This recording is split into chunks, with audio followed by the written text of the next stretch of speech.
You just brought up the dyscalculia and the dyslexia, so we have a question around that. What is a strategy? I mean, you kind of touched on it that you kind of created your own strategy, but this parent is asking, like, how do you handle with it? Like, how did you even navigate that? So here's the thing. So again, a lot of my diagnoses are made retrospectively while I was doing residency, right?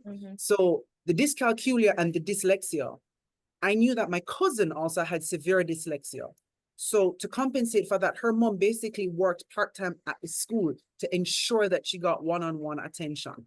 That's not really feasible for everybody. But it comes with things like sitting down for supervised homework time, sitting down for designated reading time and actual activities like that. Simple sudokus or simple like word finding games, these cognitive exercises that we can do, sudoku, crosswords, find a word, jumbled, it helps to build the executive function and it helps to compensate, right? And especially in a digital age, we are very quick to just disregard a lot of these things because we have autocorrect and because things is text to speech and all of that.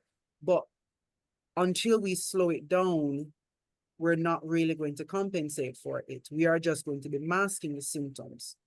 So even with myself, when the dyscalculia hit me at work the first time, I felt really bad about it because I'm like, this seems like a very simple mistake that could have massive repercussions. And I feel like a fuck up. I mean, I feel like a failure. We're going to keep it PG. And then I was just like, no, stop. I don't have time for this. I can't dwell on this. I need to find a way to compensate for this. And someone said to me one time, yeah, just don't try and hold a number in your head. Just write it one at a time and ask somebody to check it. And I was like, solution to problem. You created a strategy. And I'm just like, huzzah, solution, amazing, no problems. Thank you so much. So I wanted you to say that because I think it's important that parents understand that you can identify what the unique challenges that your child is having and create a strategy around that. Like there are ways, and you had also brought up medication, but before we go down there, I want to give Christina and Heidi a chance to jump in. And also, ladies, both of you, there are two questions around bullying. So I would love if you could kind of handle those as well after you comment on Jordan. Because how do you guide a child through bullying who has ADHD, and also sometimes they may suppress that they have ADHD because they're scared of being bullied. So over to you, ladies. Christina, you can go first, and then Heidi. Okay. All right. I was practicing my responses, so I'll go through the I know. line. Okay. So regarding the first question of just the parents and like Heidi was saying and Jordan was saying about knowing yourself. So there's a 70% chance that ADHD, there's a 70% chance that ADHD is genetic, or 70% of the children that have ADHD, their parent or close relative also has ADHD or another neurodevelopmental disorder. And so it doesn't have to be ADHD, because sometimes what we see is that the child may have ADHD, but there's a history of autism in the family or schizophrenia in the family or something on the same neurological pathway is in the genetic makeup. And so this is very important for us to understand, because we have to look at ourselves and see, oh, wow, are there any signs or that I also have executive functioning challenges? And what happens is that sometimes I meet parents who are super structured, super time bound, like they organize, everything is very organized. And then when I tell them that, I think you have ADHD, they're like, no, I don't have ADHD. Everything is planned. And I say what happens is our brain is so amazing that we create new neurological pathways to help us to succeed. And so it just means that you have learned, in order for you to achieve some of these goals, and a lot of the times it's the mothers that have become very super structured in that way. You have learned that in order for you to be successful and get things done, you you have to organize everything. You have to write down everything. You have to, because you're gonna forget, or there's so many things going on, or you're gonna feel overstimulated. And then that's another conversation. And so in in the other part of parenting a child that has ADHD or any neurological disorder, is that you have to be consistent and you have to be structured. You have to, because you are, sometimes we put so much responsibility on the children because we forget. It's like, you can't remember to brush your teeth and put on deodorant every day. Like, what? You're 12 years old. But no, he cannot remember that. She cannot remember that, because by the time they leave the bathroom, they've had like this long story in their mind or something that's going on, that the deodorant and the look that you told them to put on from downstairs, they forget that long time. And so you have to create structures and put up little things and reminders that are going to help them. Give them visual cues of some of these reminders. And you have to remind them you have to remind them more than once. And yes, it's frustrating. And yes, it takes a lot of effort. I have a lot of sympathy for you. I have a lot of sympathy for my parents. I didn't have it for them when they were little, because they were very frustrated with me, and I didn't find out I had ADHD until college. But it's just, but it's in order for them to succeed. And this is why education is important. You educate yourself so that you can hold yourself accountable and take step backs, and you work with your child to figure out what works best for the both of you. That's one. Two, yes, you've done the assessment and now you have the report. One, I suggest that you never just take a report from whoever has assessed. You need to go to the feedback session. You need to make sure that there's a feedback session, and you go through each line and you ask every question, and then you ask at the end, and you don't go by yourself. You try as best as possible never to go to the feedback sessions or to go to any meeting with the school by yourself, unless you have a notebook, because sometimes there's so much information coming at you that you leave and you forget and you don't remember, and then they said something, or you're overwhelmed, or so much information, you forget to give them a piece of information as well. And so support for you is also very important. Now, at the end of every report, psychological report, there are recommendations there. Go through each of the recommendations, and there are suggestions there that will help you with the dyscalculia, dyslexia, dysgraphia, all of that. And some of the recommendations will not work for you and your child. And that's why we're back at the experimenting again. And that's why we're using the Google and we're using the ADHD coaches again, because we have to try. And sometimes, and I don't know if some of these parents, you guys will agree, sometimes you try something and it works, it worked for 3 months and you're like, I got it. And then it stopped work, the child not responding to it again. And you're like, what is losing it? And then a big part of having a child with any challenge is that they need an advocate. And you have to be the advocate. You need to go into the school and say, my child is supposed to get extra time or be in a separate classroom, and you did not allow them to do that. I need that to happen, or I need us to do something else. It means that, and sometimes teachers are not trained in neurodevelopmental challenges. Sometimes they are so overworked and overwhelmed that you just have to be there and show up for your child.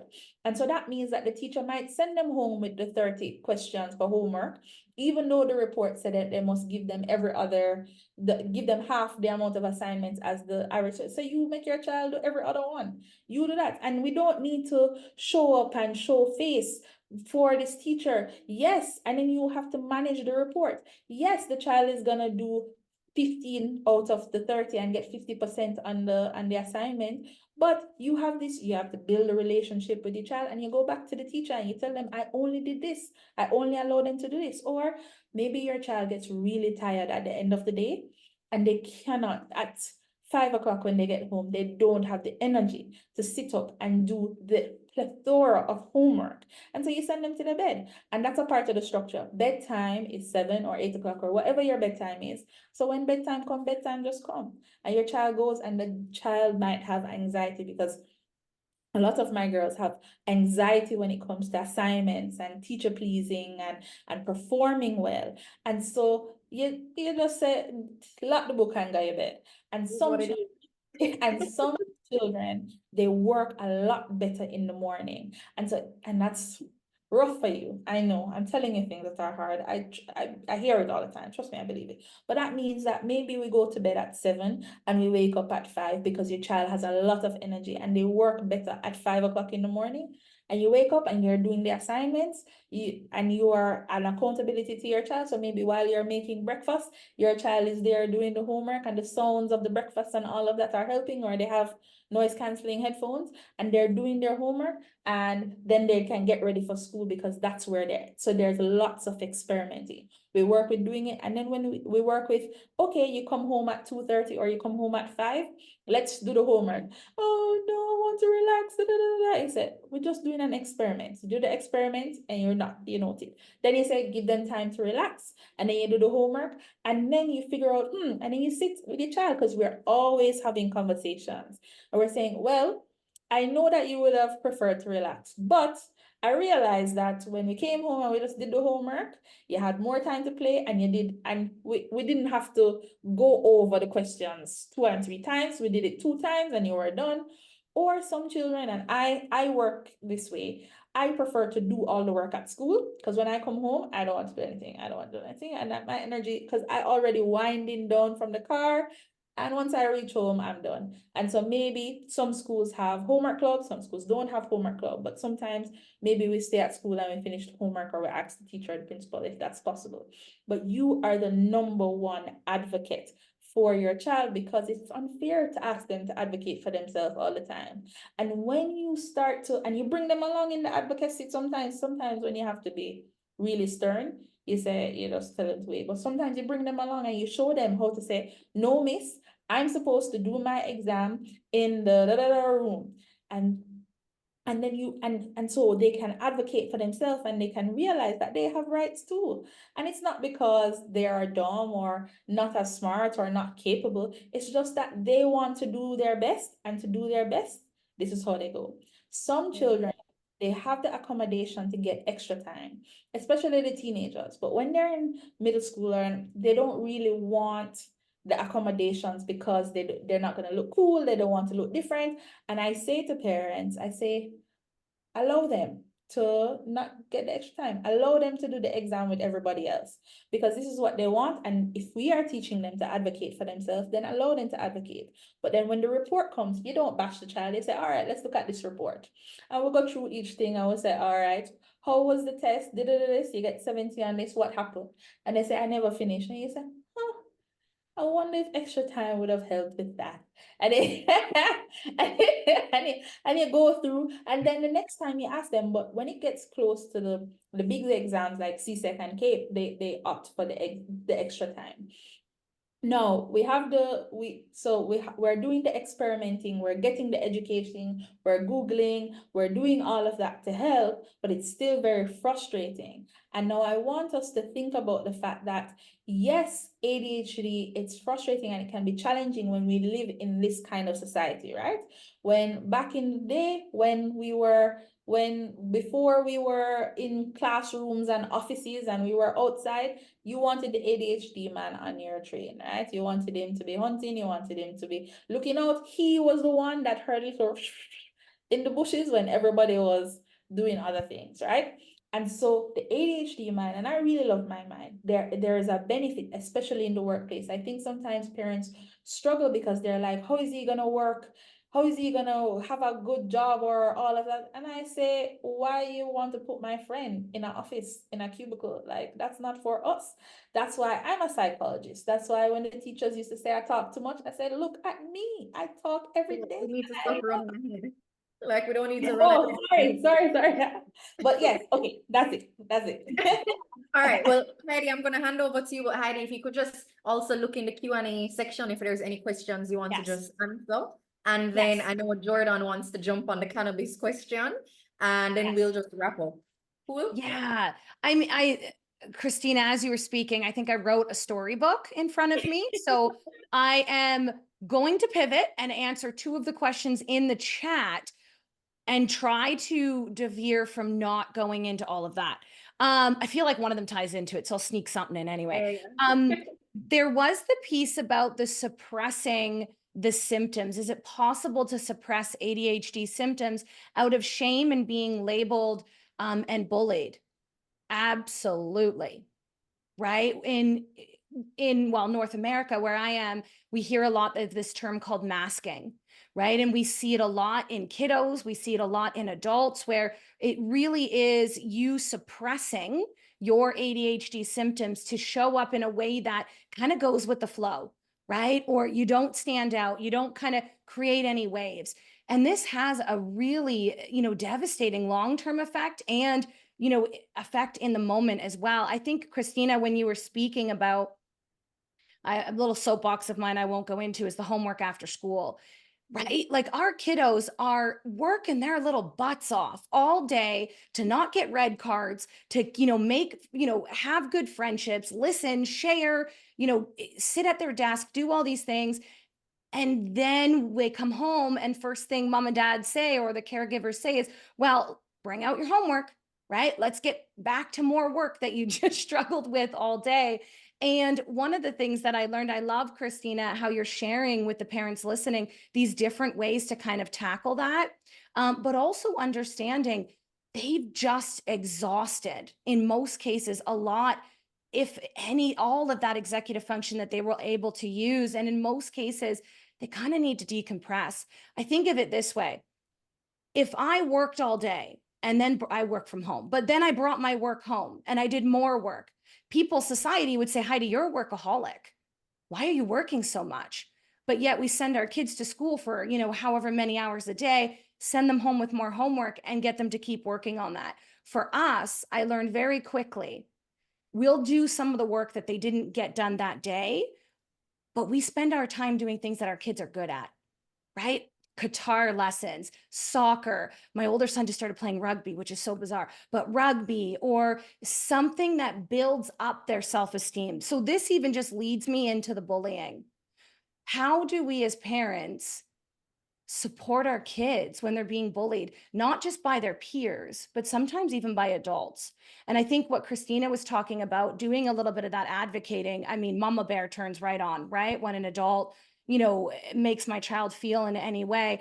But I think the first thing we do, and I think of the movie, I don't know if anyone listening has seen it, but Inside Out, one of my favorite emotions movies, right? And I think of Bing Bong, and I think of joy and sadness. There's a clip on YouTube that you can watch. It's called, I think, Emotional Intelligence. And just sitting with the emotion. As a parent, it's so easy for us to want to fix it or solve it. Be like, no, no, no, that's not true. But sometimes we just need to be heard and we just need to feel it, because it sucks, right? And as a parent, it's really hard to hear that. But I think sitting with that emotion and then seeing, how does my child react? Do we need more supports here? Do we need to pull someone in that can kind of help here? Again, bringing it back to, we have this loving home, right? And you're loved here, and this is your safe space. We always say that in our family. I don't let my kids, talk bad to each other. This is the safe place. This is the place where you can feel comfortable. So we might need to pull in extra supports, but being with our kids as they're kind of experiencing and going through that, showing them that they get to be themselves here, right? The world's a hard place, right? People are going to let us down. People are going to say things, and having those conversations with our kids kind of helps them process through those emotions instead of shoving them down, right? And just fixing them. I answered 2 questions, Brittany. I know there's so many more. I apologize. I know. I'm actually trying to type in some, so if you guys can just respond through typing, and then we'll just jump over to Jordan on the cannabis question, because I love that one, especially being here in Jamaica. I am convinced that most people smoke because they have ADHD. Over to you, Jordan. So most people smoke because smoking makes them feel good. Because right? they have ADHD. And here is it, no, not necessarily just with ADHD. If you're anxious, if you're stressed, if you're depressed, if you have a chronic medical condition and you just want to escape, if somebody had stressed you out at home or at work, listen, if you need to escape, cannabis, phenomenal. Herein lies the problem. Cannabis is psychoactive. Or when we mostly speak about cannabis, we speak about the psychoactive component, meaning THC, the thing that gets you high. There is executive dysfunction and dopaminergic dysregulation. Translation: brain is not firing and or processing information like it normally should. When you introduce a psychoactive substance, at the best of times, it can have very interesting effects. And that is in the normal functioning brain. For a brain that is dysregulated or dysfunctional, like a patient who has schizophrenia, or a patient who has bipolar disorder, or a patient who has ADHD or OCD, it can actually have a stimulating effect and actually precipitate, meaning make the episode start, or perpetuate, make the episode continue for longer if the episode has already started. There are some studies that actually do suggest that cannabis does have benefits, but here is the thing. Cannabis also has significant negative effects. I am licensed prescribed medical cannabis. If you're coming to me under the age of 25 for medical cannabis, I'm sending you out the door, I'm giving you back your money. Your brain is not developed. If you're going to start using substances, fully acknowledge and respect that's your decision. Do it when you're 28 and over. Your brain stands a fighting chance. You are out of the critical period for a lot of development of psychiatric conditions. Give your brain a chance. Let's be honest about it. We all want to smoke. We're just going to have to wait a little bit, right? And I think that answers that question. There was the other question about, oh Jesus, I lost it. Nope, I don't remember. I've lost it. Yep, sorry.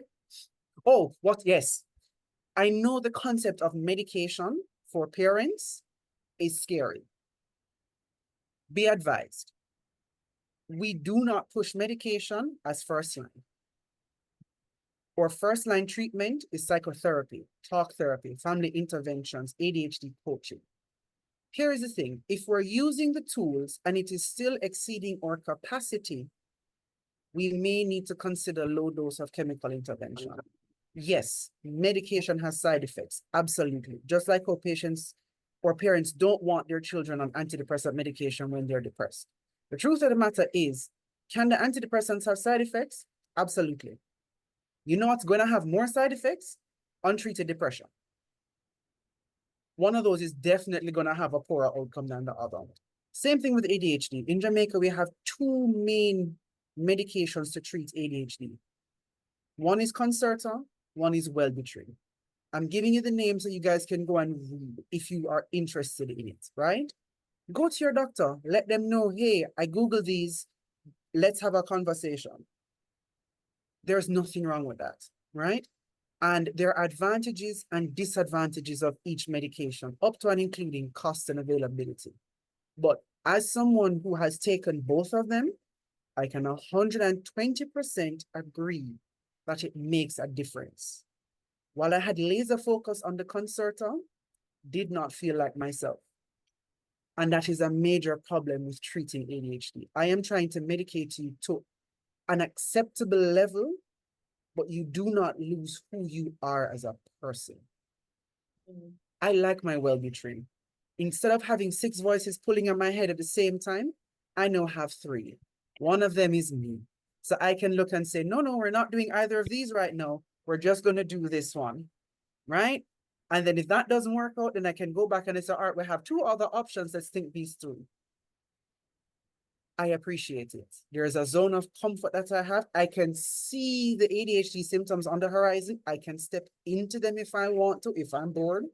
But for the most part, I will just stay right here and just have a vibe and be mostly functional. So it's possible, folks.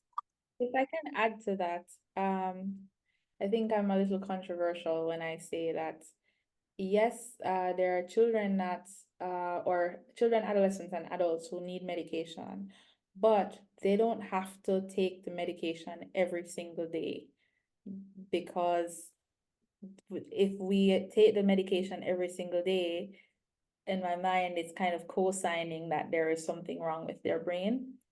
And so I've been prescribed Concerta, but I only take Concerta one day, once a month, maybe. And that's when I have like paperwork and stuff like that to do, because there is a fantastic thing about our brain, about my brain, that I really, really like. And so I believe in medication holidays, like, and not all people can go on medication holidays, because sometimes the the symptoms of the ADHD can be disruptive and destructive, and it really helps as they're developing, in order for them not only to be functional in a structured system as school, but in order for them to be functional in a safe way. But if we but for others who may need medication in order for them to be functional in the school system, a lot of mostly in the school system, they also need a time where their brain can have 6 different voices pulling at them, because they actually enjoy it. It's not for everybody, but some people actually enjoy it. Some people actually enjoy the journeys that their mind takes them on, and how observant they are and how creative they are. And I like my brain and how it works in the therapy space, because my brain is going like this all the time, and I like to follow it, because a lot of my creativity comes from there. And the ADHD brain is a creative brain. I think we're gonna talk about, I don't know, Brittany, if that's, we're gonna talk about like the benefits of like. Well, I'm trying to wrap up because we're very close to the end. I don't want to keep people past their time, and I know it's bedtime for a lot of the kids. So, but we do have quite a few people have asked about the younger ones in terms of, you know, the 4-year-olds, 5-year-olds, 6-year-olds. What do you do with them? So I was just gonna answer that real quick, because I have a 6-year-old, and I'm like, he's actually he just did his first assessment this week, and will become has about a few more. But one of the things that we do, because quite a few people have asked, so we have lists in the house, visual lists. So when he goes in the bathroom, he knows, okay, brush teeth, and he marks it off. Or pull down the toilet seat, marks it off. So he knows in each room what he's supposed to do when mommy sends him there. Also, sometimes parents maybe like they're taking forever in there. So you have a timer. We use a visual one that literally has the stop sign, like red, green, gold. So he knows when it's red, he has some time. When it's yellow, it's running out. Green, gotta go to the next room. So using fun little things like that definitely helps. Little kids love the timers. Having calming corners in your house so they know when I need to calm down and regulate. One of the big things I did with him also was talking about his big feelings. We're very big on big feelings in my house. So he's able to say, Mommy, I'm feeling very anxious, or I didn't have a good day. This is what happened. So for the younger ones, definitely start the communication going from now, so that when they're older, like Heidi's son, they can come to you and be like, I'm feeling different. What's going on? I think that has come through in everybody's answer today. Talk to your children, the teenagers who you're trying to navigate what's going on, and you know, does their ADHD change as they get older? Absolutely, with the hormones. And is it ADHD or is it their teenage life? You're not going to know unless you're communicating. So I just wanted to throw that out there. Guys, panelists, any, you know, very short, quick parting words? Heidi, Jordan, then Christina, and then we will just end with our big announcements for Spark. And yeah, so parting words. Over to you, Heidi. Oh my goodness, Brittany, I'm not prepared for this. I was typing answers in the chat. Sorry, you're typing to Suzette. That's okay. So what am I doing? Parting words? Yeah, you know, anything you want to just end with. Yeah. Well, first of all, thank you, Brittany and Spark Education, for putting this on and helping pave kind of that path to, you couldn't have named it better, right? That the ADHD maze. I was going to say medication maze, because that's a maze in itself too, Jordan, right? But you know, just having these conversations, and I've seen a few times in the questions and some of the conversation, you're not alone.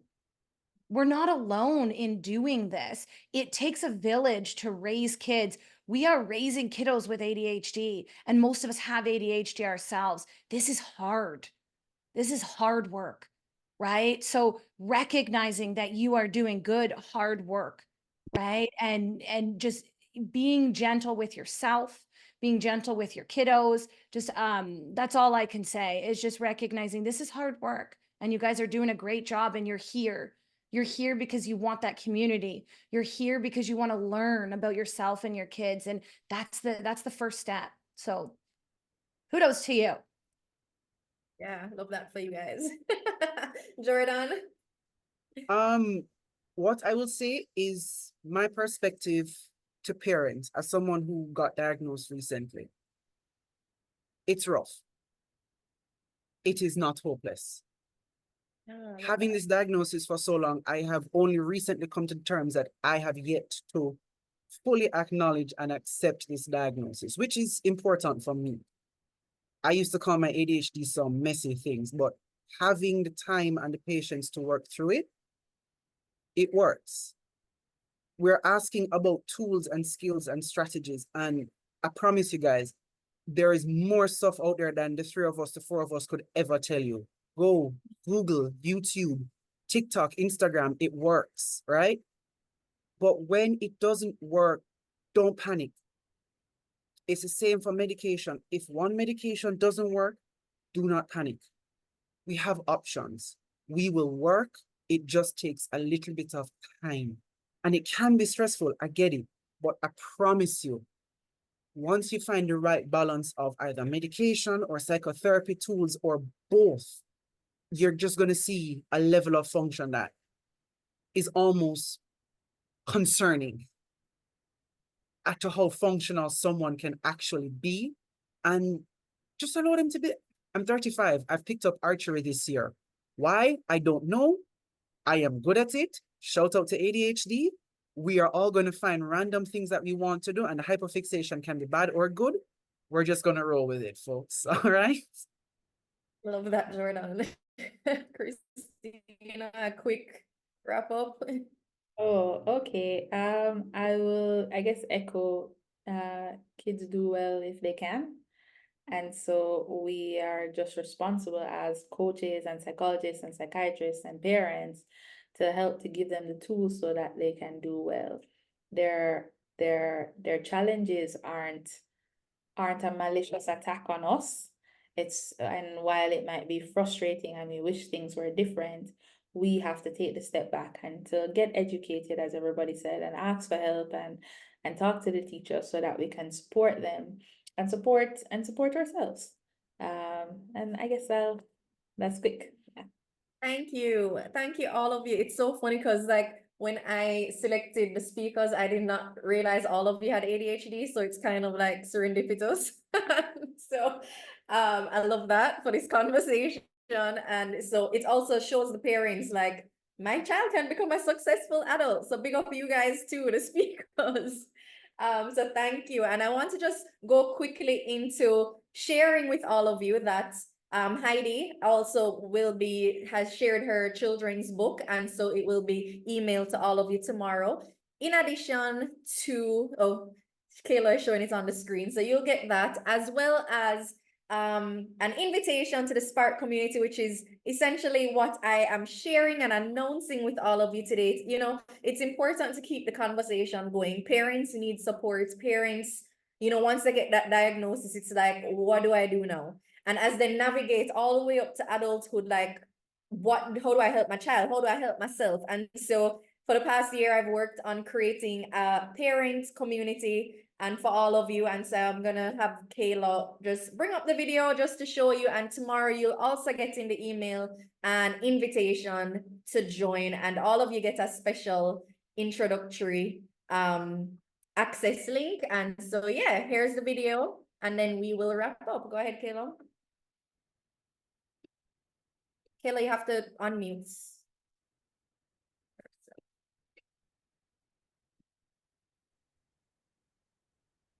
So not working.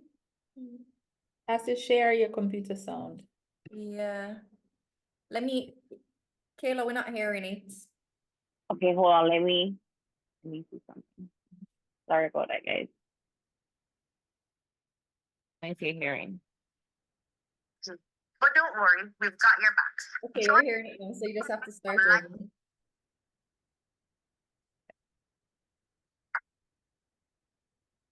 Not hearing it. What's going on? Welcome to Spark Your ADHD, an exciting community created exclusively for parents of children with ADHD.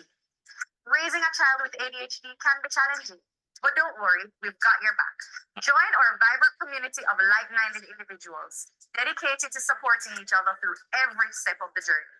Why join? We have many resources and activities to make your parenting journey more thrilling. In our space, Parenting with Spark, we share experiences and spark discussions using our popular hashtags.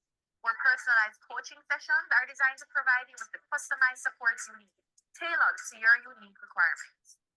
Our group coaching is a blast. You'll connect with other parents, share your experiences, and learn new strategies to help your child thrive. Plus, our weekly themes and daily challenges will keep you engaged and motivated as you navigate the highs and lows of parenting a child with ADHD.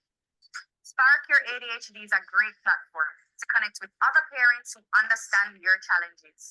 Our community chats and support groups offer a safe and friendly environment where you can build meaningful connections with other parents, share your experiences, and gain valuable insights and supports. Besides providing support and resources, Spark Your ADHD also offers opportunities for personal growth and development. We have mindfulness activities, live events, and other educational resources to help you grow personally and develop new skills as an ADHD parent. So what are you waiting for? Join our community now and experience the excitement of Spark Your ADHD. Okay, so we will officially kind of launch it tomorrow when we send out the invitation to everyone. And it's just been my baby for the last couple months, so I'm very excited to share it with all of you. Please feel free to jump on it and make your comments and give feedback, because we'll be there to kind of build it out and support parents all across the world who have kids with ADHD. Thank you all for coming today. I think Kayla has opened back up the chat. If you just had any last minute things, somebody was asking team if, you guys can share your Instagram or your email or whatever in the chat, because parents want to be able to reach out to you. So if you can just put that for them, that would be great. Thank you all for being here. I'm so excited by the turnout and all the questions. So parents, know that Spark and Heidi and Christina and Jordan, we're all here to support you. The resources are endless for ADHD. Don't hesitate to reach out and stay in touch. Have a good evening, everyone. Bye. Again, the emails are in the chat, so